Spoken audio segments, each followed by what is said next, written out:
আমি মুসাদ্দিক হোসেন সাদাত, বিসলাক আইটির ৩২৯তম ব্যাচের একজন নিয়মিত শিক্ষার্থী। তো আমরা আমাদের কোর্সে সর্বপ্রথমে আমরা শিখলাম সোশ্যাল মিডিয়া মার্কেটিং। এর ভিতর ছিল Facebook, Instagram, Twitter, Pinterest, LinkedIn, আরো বিভিন্ন প্ল্যাটফর্মে আমরা ডিটেইলিং এ এইসব কাজগুলো শিখেছি। এবং আমরা আরো শিখেছি কিভাবে আমরা প্রফেশনাল ফেসবুক পেজ তৈরি করতে পারি, দেন পেজটাকে কিভাবে আমরা সেট আপ করতে পারি, দেন আমরা ফেসবুক থেকে কিভাবে প্রোডাক্ট লিস্টিং, দেন আমাদের সার্ভিস ইনফরমেশন গুলো কিভাবে আপলোড করতে পারি, দেন ফেসবুক, টুইটার থেকে কিভাবে আমরা ফেসবুক পোস্ট গুলো বুস্ট করতে পারি, দেন অ্যাডস ক্যাম্পেইন এগুলো করতে পারি, দেন সোশ্যাল মিডিয়ার যে কোনো পোস্ট আমরা কিভাবে এসইও করতে পারি, ফেসবুক, ইনস্টাগ্রাম, লিঙ্কডইন, এবং এগুলো থেকে আমরা কিভাবে local and international client hunting করতে পারি, ক্লায়েন্টকে কিভাবে প্রফেশনাল ভাবে মেসেজ করতে পারি,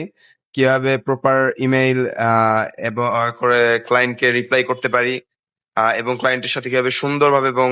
প্রফেশনাল ওয়েতে কথা বলতে পারি, এই সমস্ত কিছু আমরা শিখেছি।